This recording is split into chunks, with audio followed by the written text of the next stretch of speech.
Hello, everybody. Welcome back to the Dual Screens Crossplay podcast. I am one of your hosts, Stephen Fontana, and with me, he is the master of all things Soulsborne. He's Andy Asimakis. How are you, Andy? I don't want that title. That's a very aggressive title. It is aggressive.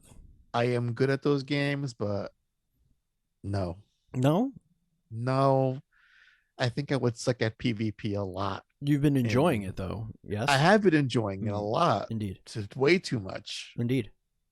Yeah, me too. But, actually, I'm actually enjoying it. I'm taking my time, and dying is not nearly as punishing as the older games, because of the nature of exploration and being able to like have save points. And I could pretty much, the risk reward decision making is a lot easier. It's a lot easier to make those decisions in this game.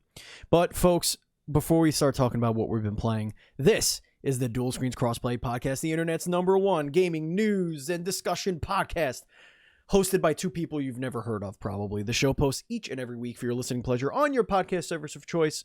And of course, it streams live on twitch.tv/dualscreensstreams and later as a video on demand on youtube.com/dualscreens.tv. And if you want to support us on Patreon, it's so very simple. A baby can do it, but they shouldn't, because you need payment. You need a credit card. So you go to patreon.com/NDS podcast, just like our baby Patreon producers, Colton the Apprentice Nestler and FNH Paul. We cannot continue to grow without all of your support. So we do appreciate every single little bit. Does in fact help. It's actually getting us to PAX East again this year, Andy. It is. Mm-hmm. And it's been too long since we've been to PAX East, so I'm very excited about that. Mm-hmm. See some old friends, make some new friends, do 40 interviews a day. I cannot wait to have my feet ablaze by the time the weekend's over. Indeed. So, folks, this episode is going to be a little bit different. We are going to talk about what we're playing, and instead of going over our normal news, we are then going to cut to our reactions to the PlayStation State of Play that went today. Neither Andy nor I watched it, so we are going to do a live react, which we'll also post on the YouTube channel. So if you haven't seen it, or you just want to watch along with us, I guess head over to the YouTube channel and look for that watch along. Watch it with us. It's only 20 minutes. And then we're going to transition and come back to the show like normal. So you're going to hear our reactions to that. If you did not watch it and you want to, once we're done with the what we're playing section or the adventures in gaming, you can pause the show and then come back after you watch the beautiful State of Play. Andy, it is now time to slide ever so gently into the adventures in gaming. Andy, I am finished with Aztec. You are. I did not finish Aztec. No, I get it. I know exactly what you're trying to say. But I am finished with it. I think you've reached a breaking point and you are finished with it. Yeah, it's I think embargo's up, right? I don't even know. The game is out on Friday. Okay, yeah. So, I believe. So embargo is not up, but the review will be up. Oh, no. Reviews are up. Oh, so reviews are up. Oh, yes. Yeah. Yeah, you're right. It was early. It was the 4th or 6th or something like that. Yeah. So, yeah, I mean, I could give you some quick thoughts. I have a full review that I'm typing out right now. I'm going to make a video review as soon as I get a minute to calm down. Aztec: The Forgotten Gods is not a bad game. I know it sounds like it is. It is just, put it this way. If you're going to play this game, give yourself at least 2 hours to play the beginning of the game, because the first 90 minutes is nothing but dialogue and moving around from point A to point B and just having conversations with the same person like over and over again. Once you get through, and we've interviewed the developers, like we know the story. Like I was blunt with how I felt about it. So like it was really hard to get through that first couple of hours. But it's not and to Miss Envy's point in the chat, no, it's not fetch quests. It's literally, it's so, and I'm just gonna say the word, poorly put together. The beginning, where it's literally it's like I'm having a conversation with Andy, right? And then we'll talk, and then it'll fade to black, and then the scene will come up, and Andy will be on the other side of the room, and it'll say, "Go talk to Andy." You gotta go talk to Andy some more. And then you would move the 18 feet and press the button to talk to Andy again, and then another conversation would happen. Then it would fade to black, come up, you're in a slightly different location, and Andy's somewhere else, and it goes, "Talk to Andy." And you're like, what?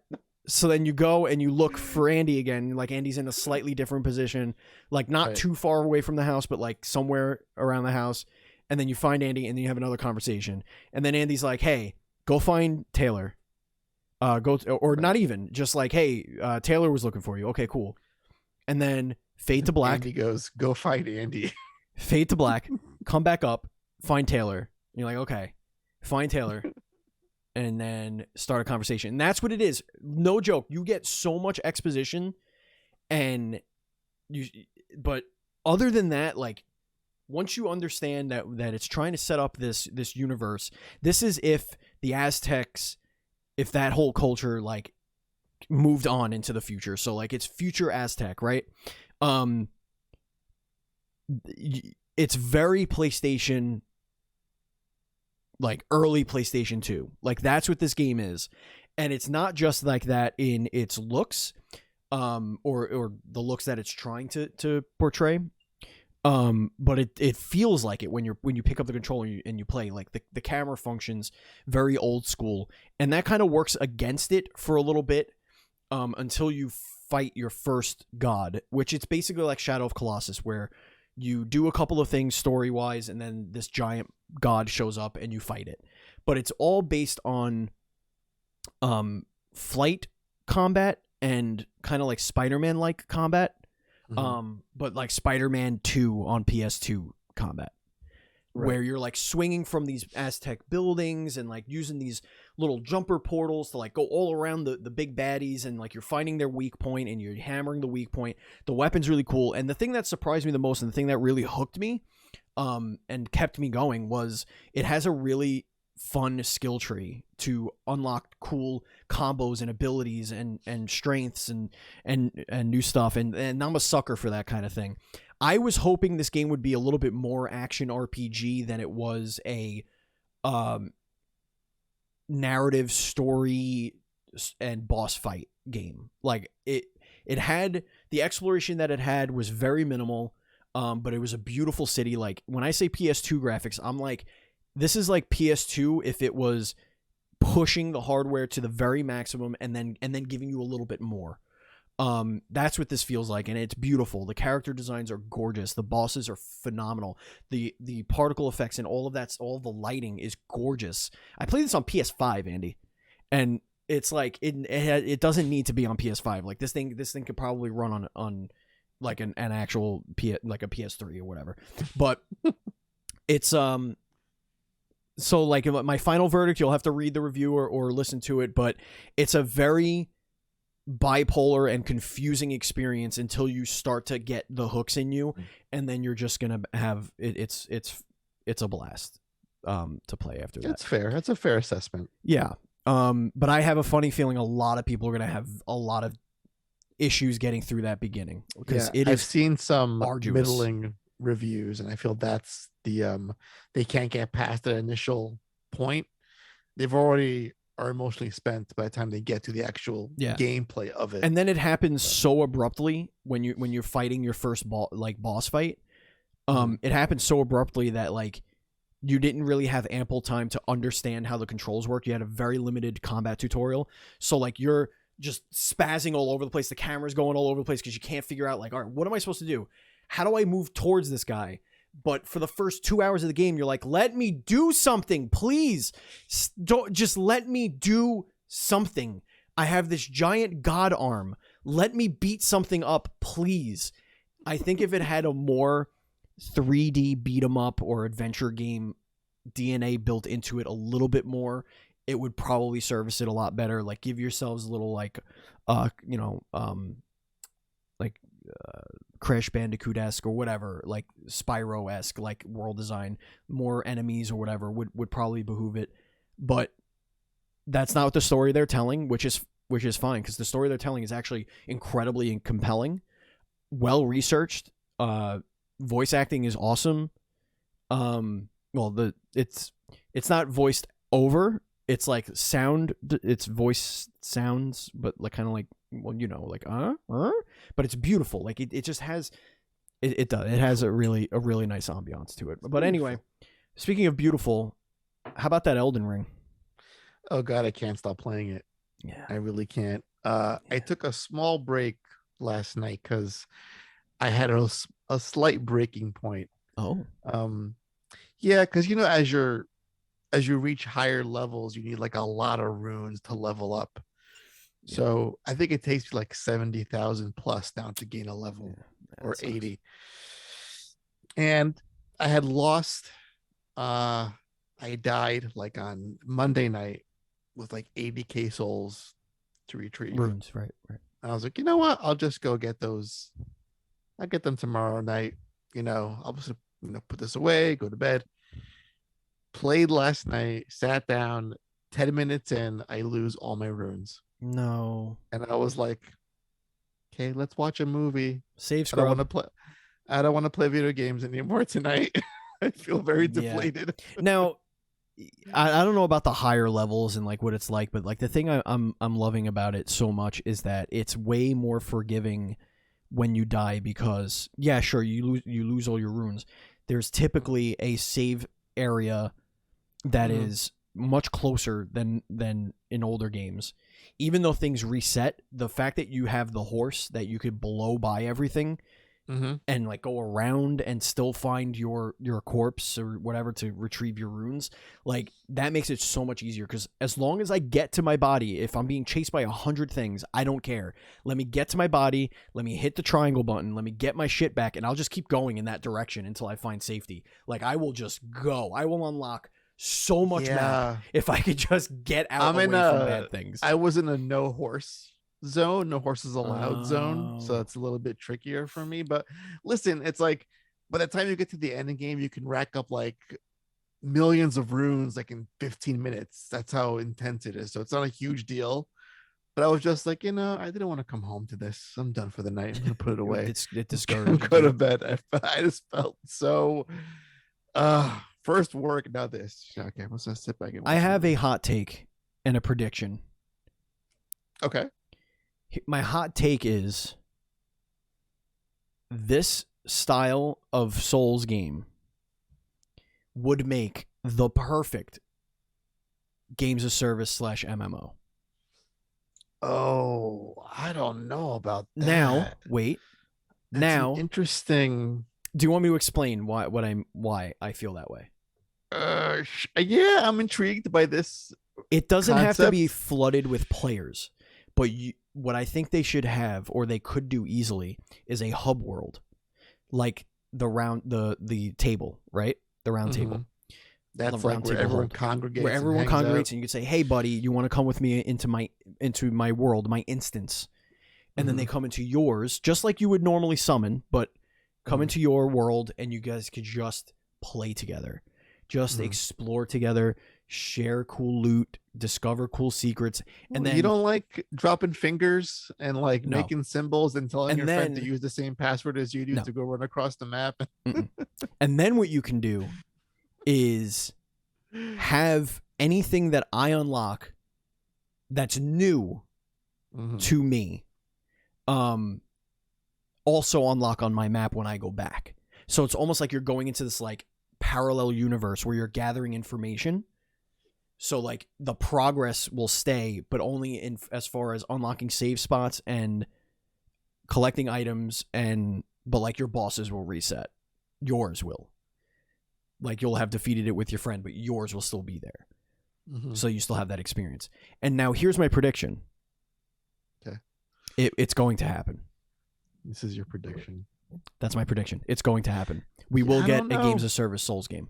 It's going to happen. I really don't think so. It's a novel idea, but I'm not saying my idea is going to happen, but right. It's just Souls games are a weird breed because I love them so much, and I feel that there's so much I want to change about them while I'm playing them.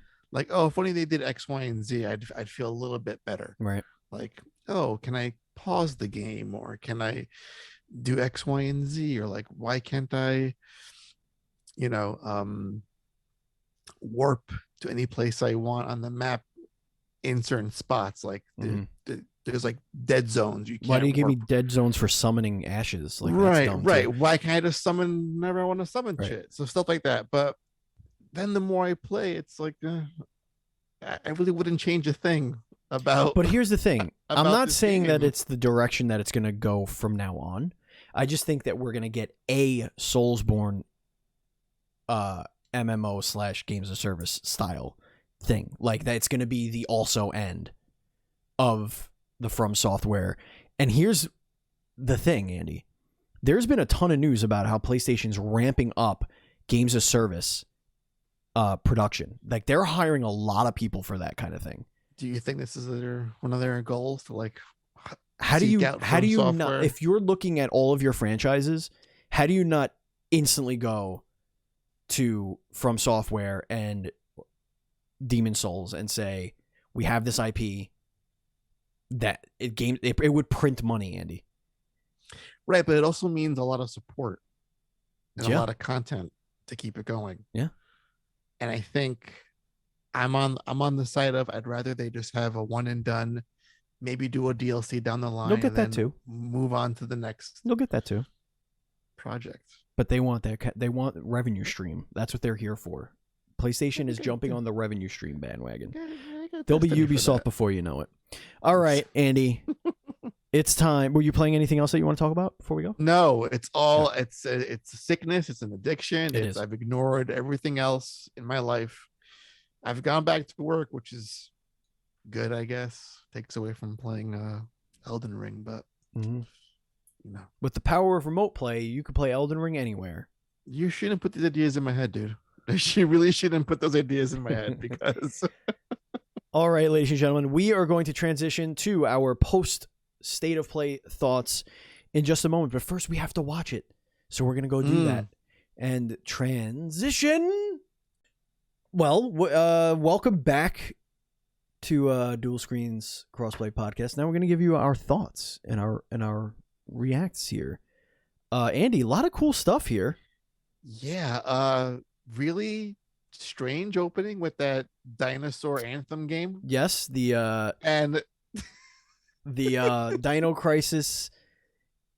Steven, I don't understand how they did that. Hear me out. Yes.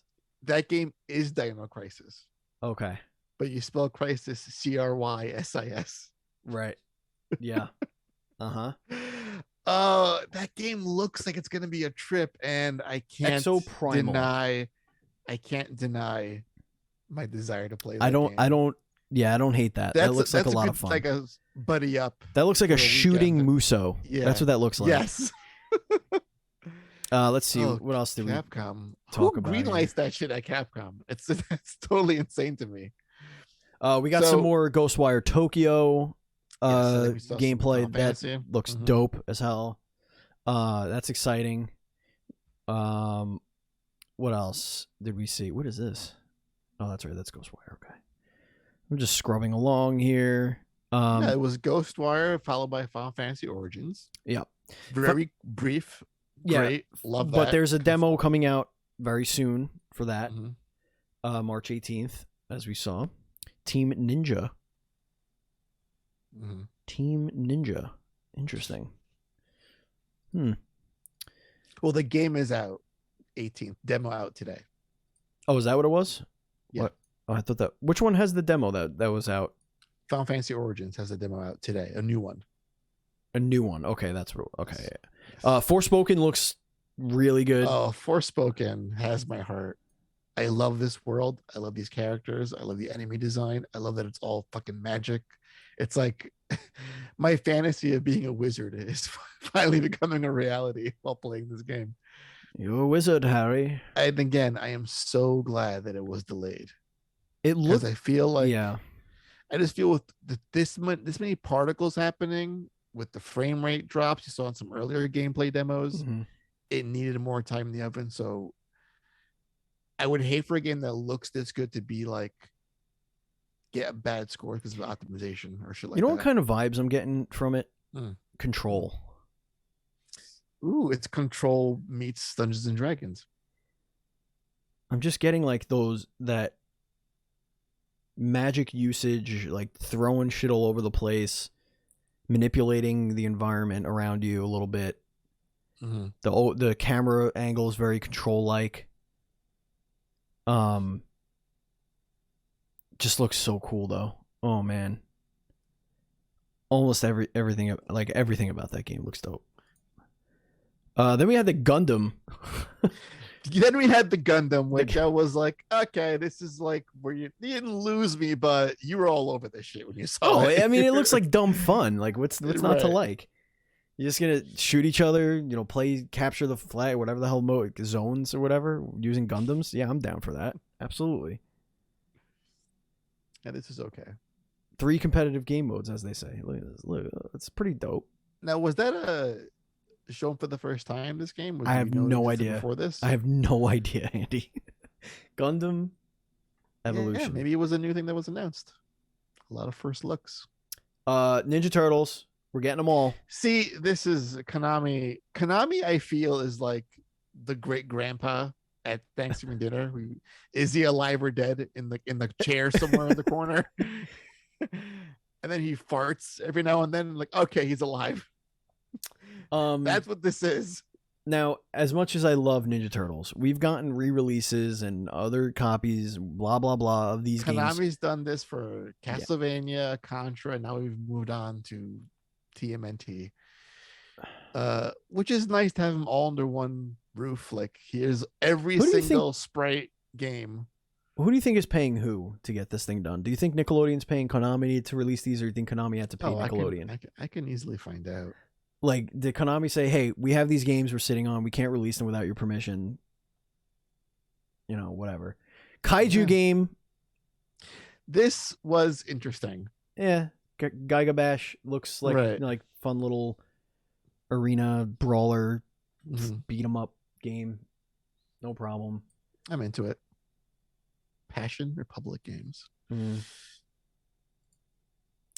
we got this JoJo. This was like the first. This is obviously a port of, or a re-release of a 8-year-old game, 10-year-old game at this point. But I think they're adding new characters by the looks of it. They say 50. So then Samurai slicing dudes up like crazy. We like that one. That one looks really cool. Oh, we love Trek Tiomi. This looks incredible. I don't care what you say. I love the black and white aesthetic. Oh yeah, I like it too. Yeah. So, what are your final thoughts on this state of play? Final thoughts. I was not expecting to see Returnal. Oh yeah, Returnal. Let's talk about that. Returnal. I really wasn't thinking there'd be any first-party stuff at all in this. Like, people were like, "Oh, we're gonna see God of War." I'm like, "What, are you insane? God of War?" Yeah. But Housemarque showing off the 3.0 update for Returnal, adding co-op and a new survival mode. Now I wonder if the co-op is only for the survival mode. That's a good question, Mega Man. I don't know. It could be. It looks like that's the first level. Yeah. That they're walking around in together. Yeah. That is just so cool, and that is something we co-op the whole game. Then we're doing it. This is something we thought about. Like, this game would be awesome to play co-op. See, and I wonder how they'll have it, like, story wise, like when she meets another her, and they're working together, because there's new dialogue for this and new motion capture. Yeah, we got to ask our friends about this one, Steven. Yeah, goodness. Those weapons look like the one that didn't make the cut when it first came out. Yeah, let's release them, guys. Just put them in there now. We're getting some more backstory, it looks like, as well. Yeah. More flashbacks, some new areas. Very exciting stuff. Overall, honestly, like, the fact that this was announced, a day ago? I think this is a win. Like, just seeing that they have some stuff cooking, and there was more new shit than things you already knew about, which I love. Yeah, for a state of play, which are usually like, again, they're middling, lukewarm reception. Like, it's okay, like cool, some indie game, some third party shit we already know about. But this is solid.